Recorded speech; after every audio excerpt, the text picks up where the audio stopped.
भाषा के अभ्यर्थी हैं कंचन मिश्रा, उनका है सो 37 पॉइंट कुछ मार्क है और उनको है सो रिजल्ट है सो दे दिया गया है। आप अगर साफ सुथरा है तो हमको मार्क्स बता दीजिए, मेरिट सूची प्रकाशित कर दीजिए। जवाब दाखिल करने के लिए जेएसएससी के अधिवक्ता को कहा गया तो वो है सो 6 सप्ताह का टाइम मांगते हैं। तो सारा डेटा तो तैयार है, आपको कोर्ट में रखने में क्या दर्द हो रहा है? जेएसएससी एक्चुअल में कर्मचारी चयन आयोग नहीं बल्कि भारी गड़बड़ी की एक फैक्ट्री है जो हर बार परीक्षा में देरी की, मनमानी की, गड़बड़ी की आरोपों से घिरी हुई रहती है। इनके हाथों में एक लेटर है, ये लेटर क्या है जरा इस शॉर्ट में बताएंगे कि क्या मांग रखने जा रहे हैं? देखिए 26,001 पोस्ट पर है सो नियुक्ति की प्रक्रिया शुरू किया गया था सहायक आचार्य का। उसमें से है सो 26,001 के जगह पर है सो मात्र 10,000 के आसपास है सो रिजल्ट का प्रकाशन हुआ और 16,000 सीट को है सो खाली छोड़ दिया गया।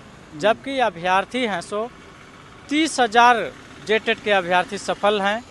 लेकिन जेएसएससी, ये आप कैसे बोल रहे हैं कि सफल हैं? अगर कहीं आयोग चाहेगी तो फिर से एग्जाम लेगी। अगर आयोग क्या पहले ये तय कर चुकी थी कि जो हम मतलब 30,000 जो आप बोल रहे हैं उन रिजल्ट के हिसाब से सारे जो पद खाली हैं उसको भर दिया जाएगा, और आप कह रहे हैं कि 16,000 खाली है, तो क्या नियमावली था?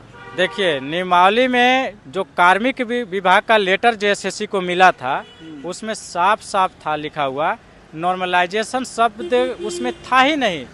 लेकिन और उसमें लेटर में ये भी लिखा हुआ था कि जेएसएससी जो है यानी झारखंड कर्मचारी चयन आयोग किसी तरह का नियम को थोपने के लिए आच्छादित नहीं है। उसके बावजूद भी है सो नॉर्मलाइजेशन शब्द को है सो झारखंड कर्मचारी चयन आयोग है सो उसमें शामिल कर दिया अपने विज्ञापन में। हम लोगों को क्या पता था कि नॉर्मलाइजेशन के यार में बहुत बड़ा गेम खेलना है क्या? तो इस सरकार और जेएसएससी का पूर्व में सोची समझी ये रणनीति था कि हम लोग नॉर्मलाइजेशन का गेम खेलेंगे और मनमानी करेंगे। तो वही मनमानी आज हम लोगों के साथ देखने को मिल रहा है। पूरा जो शिक्षक वर्ग है या जो अभ्यर्थी है वो इसको लेकर के परेशान है। आप ये बताएंगे कि किन लोगों का पद खाली छोड़ दिया गया है? जेएसएससी कार्यालय के बाहर लंबी लाइन है, लेटर लेकर के लोग अंदर दे रहे हैं कि हमरा ये समस्या है, हमरा ये डीवी होने के बाद नहीं आया, ये सब समस्या लेकर के लोग वहाँ पर जा रहे हैं। देखिए 30,000 अभ्यर्थी जेटेट के सफल थे, उसमें से आपका 26,001 पोस्ट पर बहाली होना था। सफल अभ्यर्थी मैं इसलिए बोल रहा हूँ कि रॉ मार्क्स में सफल थे, यानी जो ओरिजिनल मार्क होता है उसमें अभ्यर्थी सफल थे। अब कहिए कि आप कैसे कह रहे हैं कि सफल थे? रेस्पॉन्स की जारी किया गया था, रेस्पॉन्स की जारी किया गया था, उसको अभ्यर्थी हैं सो डाउनलोड करके मिलाएं और उसमें पाएं कि हम हैं सो जो आहारता हासिल करना है उस आहारता को हम पूरा किए हैं। 33% लाना था, 45%, 50%, 60% ज़्यादा मार्क्स लाए, माने कि जो नियमावली में निर्धारित आहारता रखी गई थी उससे ज़्यादा मार्क्स आने के बावजूद भी, यानी 30,000 लोग इस आहारता को पूरा करते हैं, उसके बावजूद भी रिजल्ट जो है वो बहुत कम ही लोगों का दिया जाता है। ये आंकड़ा क्या है? ये आंकड़ा है सर कि 30,000 के जगह पर अभ्यर्थी तो सफल थे जेटेट का, लेकिन रिजल्ट कितना? रिजल्ट मात्र दिया है 10,000 के आसपास। और अभी रिजल्ट और आएगा, सेकेंड लिस्ट, थर्ड लिस्ट का चांस? अब कोई चांस नहीं है। ये तो कोई रोज दिन का आप पेपर में आप देखते होंगे कि बयान दे रहा है कि नॉर्मलाइज करने के बाद है सो अभ्यर्थी हैं सो अयोग्य पाए गए। मात्र 10,000 का जो रिजल्ट, 10,000 समथिंग जो रिजल्ट प्रकाशित हुआ है वही है सो योग्य अभ्यर्थी हैं, उन्हीं को है सो रिजल्ट दिया गया। और तो वहाँ कुछ फाइनल बातचीत हो पाई थी और सदस्यों से बात हुई थी, क्या बोला गया? वो बोले कि अब नॉर्मलाइज करने के बाद जो अभ्यर्थी हैं सो सफल हुए हैं उन्हीं को हम रिजल्ट प्रकाशित कर दिए हैं।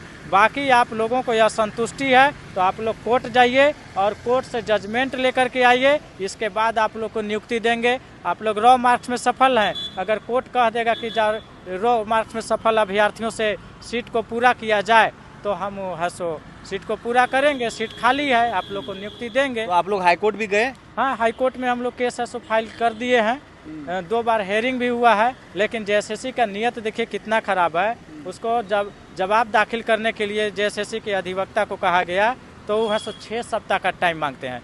बता दें सर कि जब रिजल्ट तैयार हो गया, सारी प्रक्रिया को आप पूर्ण रूप से कर चुके हैं, इसके बाद है ना रिजल्ट प्रकाशित किए हैं, तो आपको है सो सारा डेटा तो तैयार है। आपको कोर्ट में रखने में क्या दर्द हो रहा है? आपको मेरिट लिस्ट को कोर्ट में बताने में और अभ्यर्थियों को बताने में, अपने वेबसाइट पर मेरिट लिस्ट जारी करने में क्या परेशानी हो रहा है? अच्छा, आज आप लोग राज्य भवन के सामने धरना प्रदर्शन कर रहे थे, क्या मांग है आज का? आज का मांग है कि जेएसएससी का, जैसा कि हम पहले आपको बता चुके हैं कि एक ही अभ्यर्थी को ओबीसी, एसटी, जनरल बना करके है सो एक ही रजिस्ट्रेशन नंबर को रिजल्ट में प्रकाशित किया गया था, जिसका चोरी मैं राहुल कुमार क्रांति पकड़ा था और पकड़ करके मैंने जेएसएससी कार्यालय के समक्ष प्रोटेस्ट भी कर रहा था कि आप ऐसी गड़बड़ी कैसे किए? क्या आप भांग धतूर पी करके बैठे हैं कि गड़बड़ी करने के लिए आप मन में ठान लिए हैं? तो उसका मैंने विरोध किया था। फिर मैं कल शाम में एक और मैं गड़बड़ी पकड़ा हूँ कि जनरल के अभ्यर्थी को 40% है सो हारता निर्धारित किया गया था कि 40% अंक लाना है। पलामू के भाषा के अभ्यर्थी हैं कंचन मिश्रा, उनका है सो 37 पॉइंट कुछ मार्क है और उनको है सो रिजल्ट है सो दे दिया गया है। ये बहुत बड़ा मैं खोज किया हूँ। 12-1 बजे रात तक मैं रिजल्ट को है सो जांच करता हूँ, उसमें कमी को ढूंढता हूँ और कल मैं फिर एक रिजल्ट प्रकाशित जो किया गया है, मार्क्स भी दिख जाता है। आप ये कह रहे हैं कि पलामू के कैंडिडेट हैं और भाषा के आधार पर आयोग ने 40 नंबर लाने तक आहर्ता रखी थी कि 40 तक आएगा तो उसे सफल माना जाएगा, और कंचन मिश्रा नाम बता रहे हैं जिनका मार्क्स 37 पॉइंट कुछ है, उनको रिजल्ट में शामिल कर लिया गया है। ये आप कह रहे हैं, आपने देखा है? आप पलामू का है ना सो मेरिट सीरियल नंबर पर 90 पर, जिसको देखना होगा, आयोग को भी देखना होगा, देख लेंगे। हम ये न्यूज के माध्यम से पूरा ओपन में बोल रहा हूँ, अभ्यर्थी भी देख सकते हैं, चाहे जो भी इस मैटर को इंटरेस्ट ले रहे हैं खुद से है सो उसका जांच कर सकते हैं। तो आज सीबीआई का जांच का मांग कर रहे हैं। हम महामहिम से है सो आज सीबीआई जांच की मांग करने आए हैं, चूँकि इस शुरू से मैं इस मुद्दे को उठा रहा हूँ। जब से मेरिट लिस्ट का प्रकाशित नहीं किया, मैं शुरुआत में ही महामहिम से मिल करके सारी बातों को बताया था। महामहिम का भी आश्वासन मिला था कि इस प्रकरण को है सो जांच किया जाएगा, जांच करवाया जाएगा, लेकिन अभी तक कुछ नहीं हुआ और जेएसएससी अपना मनमानी है सो जारी रखा है। अब तो रिजल्ट भी प्रकाशित कर दिया और हम लोगों को है सो रिजल्ट में शामिल नहीं किया, नहीं डीबी कराया, न रिजल्ट में शामिल किया, हम लोगों को डिस्क्वालीफाई कर दिया गया। किस स्तर का ये प्रक्रिया है, ये आप समझिए।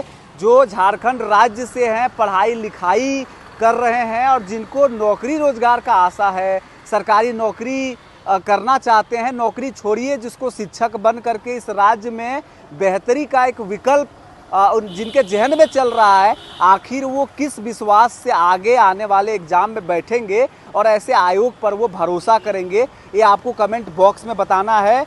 राहुल कुमार लगातार सहायक आचार्य को लेकर के जो गड़बड़ियां हैं उनको निकालने की कोशिश कर रहे हैं। हम इनकी बातों को ही आपको सुनाने का काम कर रहे थे। ये एक और बड़ी बात जो इन्होंने कहा कि पलामू में जो गड़बड़ी हुई है, ये खुलासा किया जा रहा है इस चैनल के माध्यम से। आपने पहले भी देखा, अन्य चीज़ों को हमने कार्यालय के बाहर से भी दिखाने का कोशिश किया। आपको ये वीडियो कैसा लगता है? सरकार तक अगर ये पहुंचनी चाहिए तो आप पहुंचाइए और अपना बहुमूल्य कमेंट करिए। मेरा नाम है रवि भास्कर और आप ओंकार झारखंड देख रहे हैं। जोहार, नमस्कार।